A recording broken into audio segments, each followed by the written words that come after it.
오늘은 섬기는 자가 최고입니다 라는 제목으로 하나님 말씀을 전하도록 하겠습니다. 고아였던 한 아이가 있어요. 그런데 다행스럽게도 부모에게 버려졌지만 양부모를 만나서 입양을 받게 되었습니다. 입양을 받으니까 집이 생겼어요. 방이 생겼고 책상이 생겼고, 그리고 자기 잠자리가 있어요.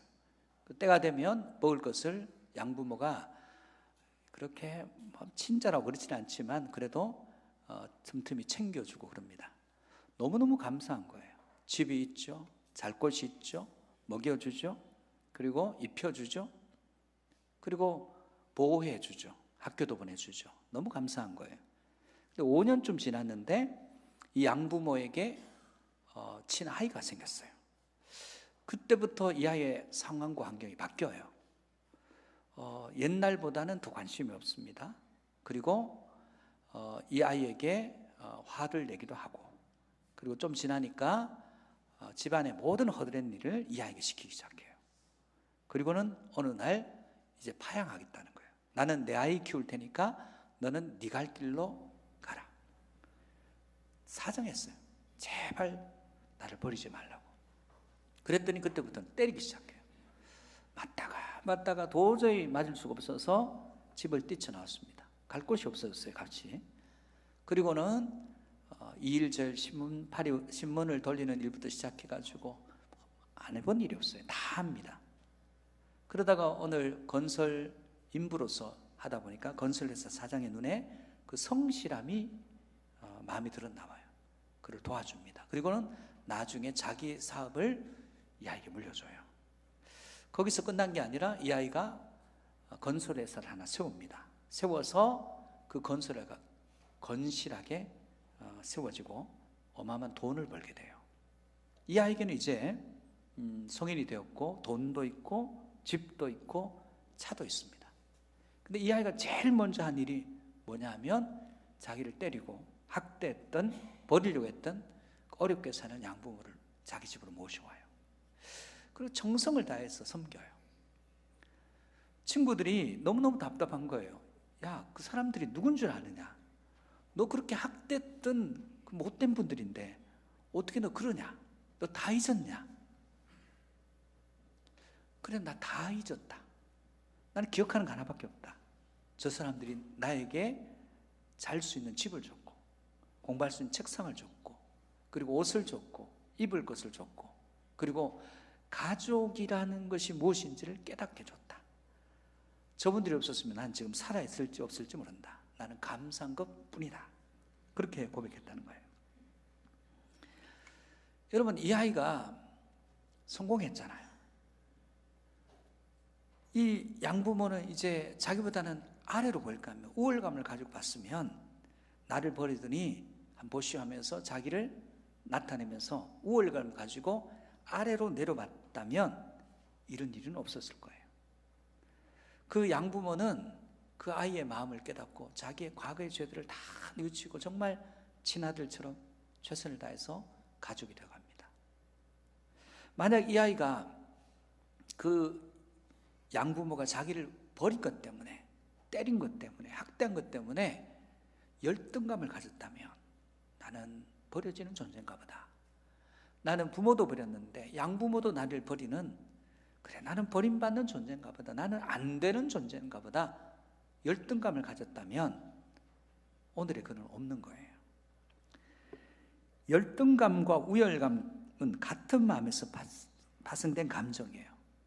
똑같은 마음이에요. 내가 만약 열등감과 우월감 둘 중에 하나에 사로잡혔다면 힘이 있는 사람 앞에는 굽신거렸을 거예요. 그리고 나보다 힘이 약한 사람들 앞에서는 우월감을 나타내면서 그들을 지배하려고 했을 것입니다. 하나님은 이 세상을 창조하실 때 인간을 차별 없이 창조하셨어요. 여러분, 우열이 없다는 거예요. 인간은 하나님 앞에서는 동일한 존재입니다. 우리는 우열을 가리지만 하나님 앞에서 우리 인간은 똑같아요. 동일합니다. 동일한 존재인 우리가 각자 우열을 가리기 시작하면서 불행해지기 시작하는 겁니다. 우리 각자는 이 세상에서 only one, 유일한 존재예요. 여러분처럼 닮은 사람이 한 사람도 없습니다. 쌍둥이도 같지 않아요. 마음도 같지 않고 생각도 같지 않고 세계관도 인생관도 같은 사람이 하나도 없어요. 오직 유일한 나입니다. 나밖에 없어요. 나 같은 사람은. 그러면 나답게 살아가고 비교하지 않고 살아가면 우월할 필요도 열등할 필요도 없는 것입니다. 오늘 본문은 우월감과 열등감에 사로잡힌 제자들에게 그렇게 살면 안 된다고 주님께서 그들을 가르치시는 한 장면이에요. 여러분, 오늘 본문의 내용들을 우리 세 가지로 한번 살펴보면, 첫 번째는 다툼의 원인. 그들은 중간에 다투었습니다. 다툼의 원인은 남보다 높아지려는 마음 때문이라는 거예요. 남보다 높아지려는 마음.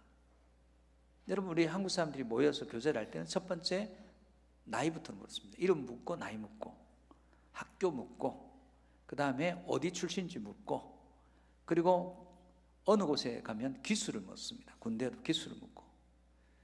자, 너하고 나 사이에서 누가 더 높은지 우열을 가리고 그때부터 대화하는 거예요. 이게 한국 사람들의 오래된 습관입니다. 우열을 가리는 것이 한국 문화에는 자연스러운 것입니다.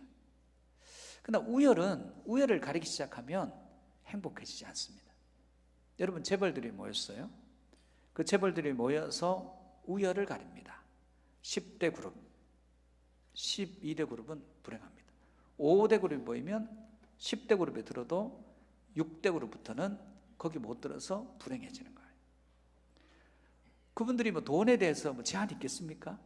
먹고 사는 문제에 고민이 있겠습니까? 그런데 불행해요. 왜 그렇습니까? 저 기업은 자가용 비행기가 있어요. 우리 기업은 없어요. 저 기업은 헬기라도 있는데 우리는 헬기도 없어요. 불행해지기 시작해요. 오늘 본문 33절에서 34절이 그래서 일어난 겁니다. 가버나움에 이르러 집에 계실 새 제자들에게 물으시되 너희가 길에서 서로 토론한 것이 무엇이냐 하시되 그들이 잠잠하니 이는 길에서 서로 누가 크냐 하고 쟁론하였습니다. 다툰 겁니다. 가버나움에 도착했을 때 예수님께서 야, 너희들 길에서 뭐 토닥토닥거리던데 무슨 얘기했냐?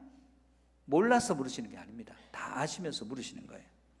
그런데 그들이 누가 크냐 다투었는데 서열을 정하기 위해서 우열을 가리기 위해서 이야기를 했는데 그 이야기를 예수님께는 할 수가 없는 거예요.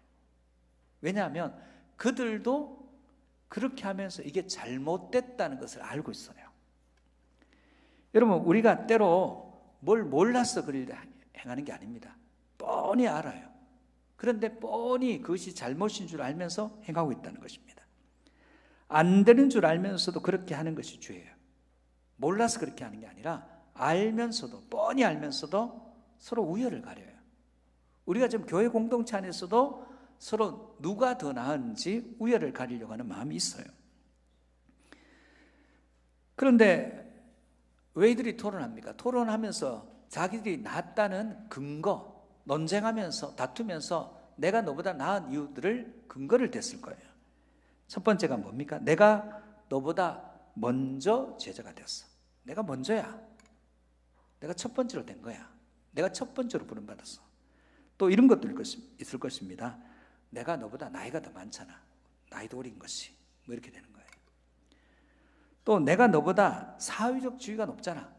또 별 볼 일 없었잖아. 나 사회에 있을 때 이런 인물이었어. 사회적 지위를 얘기할 겁니다.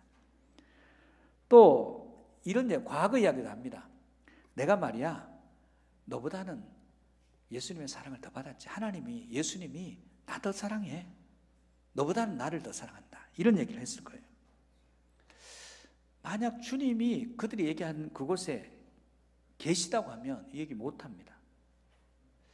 말을 하려고 하는데 주님이 바로 옆에 계세요. 그러면 이들이 말해야 될 것을 말을 못합니다. 주님이 바로 옆에 계세요. 우리가 행하는 것들 중에 주님이 바로 옆에 계시면 못 행할 일들이 굉장히 많습니다. 주님이 바로 옆에 계시면 못할 말, 주님이 바로 옆에 계시면 못할 행동들을 우리가 많이 하고 있다는 사실이에요. 여러분, 우리는 말하고 행동함에 있어서 주님 앞에서도 할 수 있으면 해도 됩니다. 주님 앞에서 할 수 없는 일이면 결코 해서는 안 됩니다. 교회 공동체에서 다툼이 일어나는 이유는 전부 우열을 가리는 거예요. 내가 너보다 나은 거야. 내가 너보다 위에 있잖아. 그런 얘기입니다. 어떤 때 우리가 높아지려고 하느냐면 내 주장이 맞을 때예요. 내 경험이 너보다 낫다고 생각할 때입니다. 어떤 일을 하면서 내 방법이 네가 하는 방법보다 나은 거예요. 너의 방법은 효율이 떨어지고 내 방법이 효율이 더 있는 거예요. 그래서 얘기합니다. 내 방법이 옳아. 그러니까 나 따라와야 돼 너. 그렇게 얘기할 때 주장하게 됩니다. 주장하게 되면 거기에 다툼이 일어나게 되더라는 것입니다. 여러분, 예수님은 12제자에게 모른 척 할 수도 있습니다. 뭐 자기들끼리 좀 다툰 거 이것 가지고 예수님이 굳이 간섭하실 이유가 뭐가 있겠어요? 근데 그들을 불러서 그들이 이야기하는 것들을 바로잡아 주십니다. 그들이 으뜸이 되고 싶어요. 첫 번째가 되고 싶어요. 그런데 첫 번째가 되는, 하나님 나라에서 첫 번째가 되는 것이 이들이 뭔지를 알지 못하고 있습니다. 그래서 너희들이 첫 번째가 되고 싶은 마음은 알겠다. 그건 나쁜 건 아니다. 그런데 첫 번째가 되는 것이 무엇인지는 알고 있느냐? 내가 지금부터 알려주겠다 하시면서 말씀하시는 것입니다.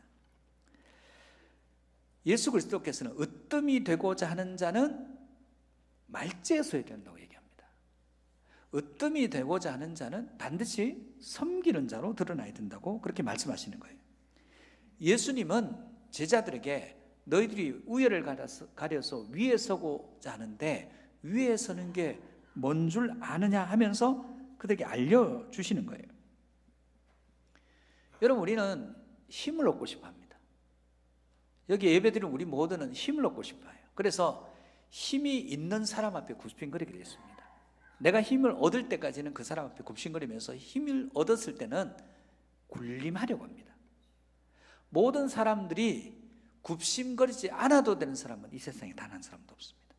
누군가에게는 굽신거리고 누군가에게는 군림하려고 하는 것이 우리의 모습이에요. 근데 주님은 그거 아니라고 말씀하시는 거예요. 여러분, 우리가 남보다 위에 서려고 하는 마음, 크고자 하는 마음, 교만한 마음 없애기 위해서 어떻게 됩니까? 정확하게 우리 자신의 본 모습을 직면해야 됩니다. 그러면 해결됩니까? 아니에요. 해결 안 돼요. 우리는 끊임없이 남의 위에 서려고 하는 마음들을 가지고 있습니다. 어떻게 해결될까요? 여러분, K-팝 데몬 헌터스라는 그 애니메이션 하나가 전 세계를 휩쓸고 있어요.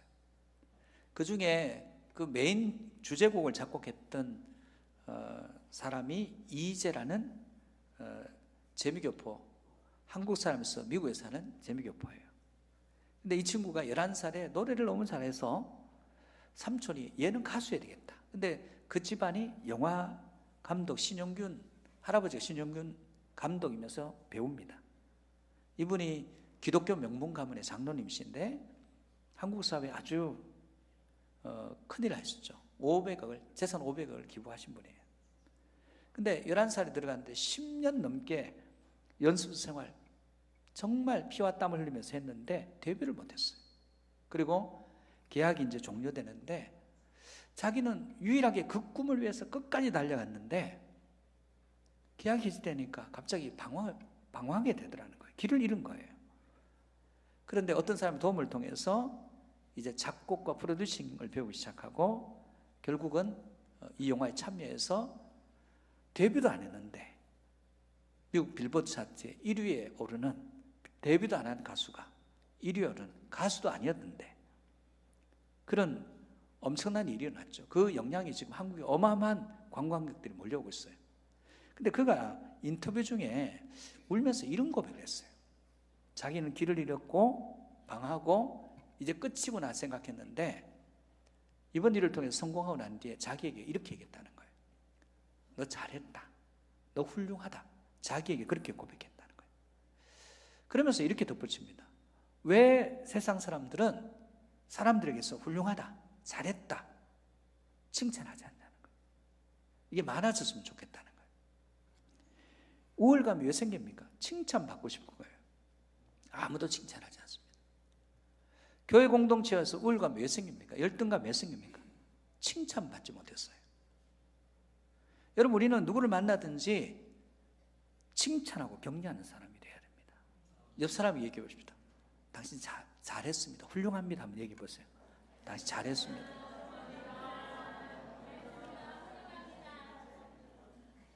그 진정으로 그냥 말로 하는 거예요. 그 작은 부분에서 당신 훌륭합니다. 당신 참 잘하고 있습니다. 이 격려가 남보다 위에서 이런 마음들을 무너뜨리는 거예요.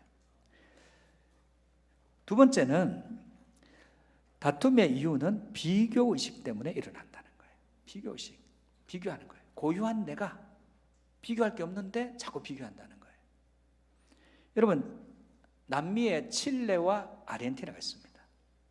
그 국경을 가는 것이 안데스 산맥인데 국경이 무려 4,000km예요. 여러분 상상 안 되죠? 길게 뻗어 있는데 칠레와 아르헨티나가 4,000km의 국경을 가지고 있습니다. 이 산이에요. 안데스 산맥인데 높이가 7,000m예요. 우리나라에 7,000m 산 없습니다. 그런데 여기에 금은동 지하자원이 많아요. 그러니까 서로 차지하려고 맨날 전쟁하는 거예요. 전쟁을 하다가 어느 날 우리가 왜 싸우고 있냐, 싸우지 말자, 이게 국력 낭비다 해서 화해했어요. 화해의 의미로 국경지역에다가 이 산에다가 예수님이 상을 하나 세우자. 오케이, 좋다. 근데 세우고 난 뒤에 문제가 더 생겼어요. 그래서 또 전쟁할 뻔했어요. 왜냐? 예수님이 아르헨티나를 향해서 바라보고 있고 칠레는 등을 쥐고 있는 거예요. 아니 왜 예수님이 아르헨티나를 바라보고 칠레는 등을 쥐고 있느냐 해서 칠레 사람들이 너무너무 화가 난 거예요. 그래서 다시 전쟁할 그런 상황까지 감정적으로 격해져 가지고 이게 뭐 전쟁할 일인지 모르겠는데, 근데 한 기자가 신앙적이고 그리고 마음이 따뜻한 한 기자가 이런 기사를 썼어요.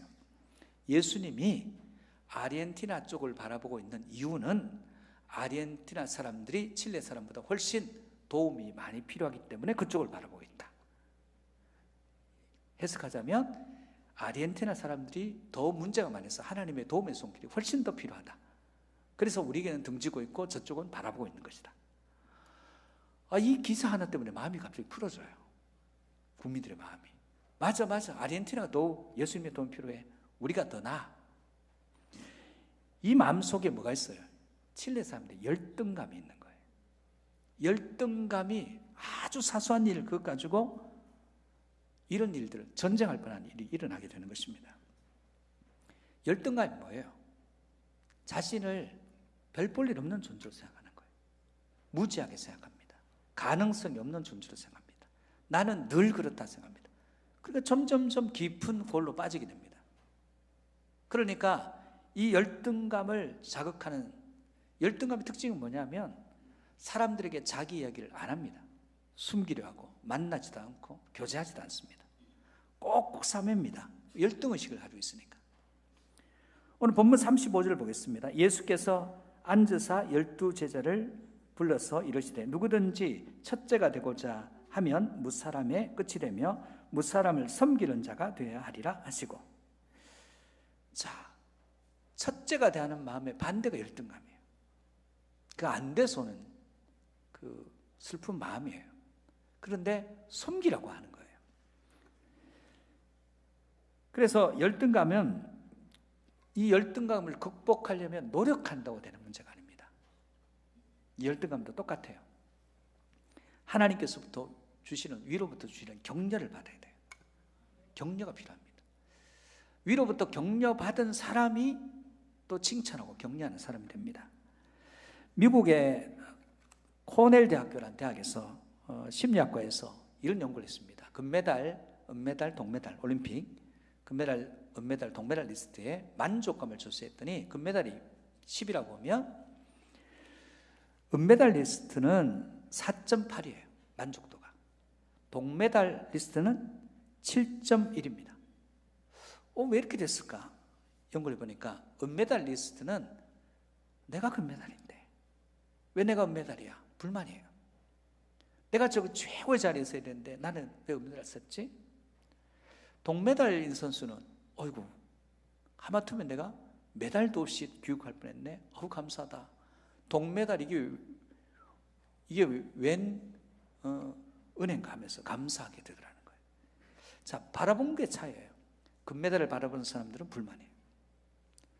동메달은 떨어졌던 사람들, 내가 떨어질 뻔했는데 붙은 것만 해도 감사하다. 행복에 있어서 최고의 적은 비교식이에요. 비교하면 불행해집니다. 여러분 지금도 우리 인생에 비교하는 분들 많죠. 행복의 기준을 어디에 두느냐에 따라서 행복감도 달라진다는 거예요. 여러분 어떤 모임에 갔어요. 난 삶에 만족이 있는데 어떤 모임에 갔는데 나보다 더 나은 사람을 만나는 순간 갑자기 불행해져요. 나는 자족이 있는데 어느 날 동창 중에 별 볼려는 인생이 나보다 더 나은 위치에 서 있는 것 같을 때 갑자기 인생이 패배감과 불안감, 열등감이에요.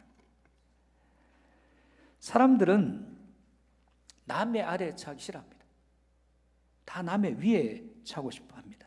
그래서 첫째가 되려고 하는 사람은 행복한 사람 없어요. 섬기는 자가 되고 기꺼이 내가 말지에 설 수 있는 마음 가질 때 그때 참된 행복이 있습니다. 예수님은 첫째가 되고자 하는 그들의 마음을 나무라지 않았습니다. 좋다. 첫째가 되려고 해라. 그런데 첫째가 되는 게 뭔지 아느냐? 섬기는 자, 끝에 기꺼이 설 수 있는 자, 그게 첫째가 된 사람의 마음이다 얘기해 주고 있습니다.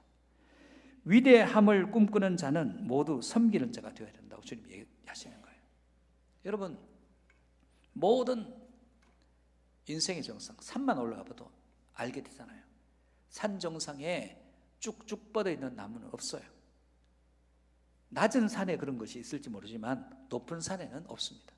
그 정상에는 풀이 있고 나지막하게 자세를 낮춘 나무 위에는 그 정상의 자리에 있을 수가 없습니다. 마찬가지로 오늘 우리 인생에도 성경은 성도가 남이 되려고 하지 말고 자기 자신 되라 그렇게 말하고 있습니다. 우리는 전부 남이 되려고 해요. 왜 우리가 남이 되어야 됩니까? 우리 자신이 되어야 되죠. 성경의 달란트 비유에 보면 1달란트, 2달란트, 5달란트 받은 사람이 나옵니다. 5달란트 남겼죠. 5달란트 받은 사람은. 2달란트 받은 사람도 열심히 일해서 2달란트를 남겼습니다. 1달란트 받은 사람은 아마 이렇게 생각했을지 모르겠습니다. 왜 나는 1달란트야? 이거 잊어버리면 완전히 망하는 거네. 그럼 숨겨둬야죠. 그리고 그 주인에 대해서도 오해하기 시작합니다. 주인은 그런 사람이 아니에요.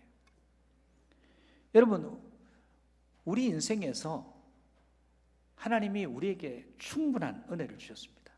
약하면 약한 대로, 강하면 강한 대로, 충만하면 충만한 대로, 부족하면 부족한 대로 다 은혜가 있어요. 그러므로 이 우열, 열등감과 그 남의 위에 서려고 이 마음을 극복하는 방법은 우리에게 서로가 서로를 칭찬하고 격려할 때 일어납니다. 이 칭찬과 격려는 우리 안에 없어요. 위로부터 받아야 됩니다.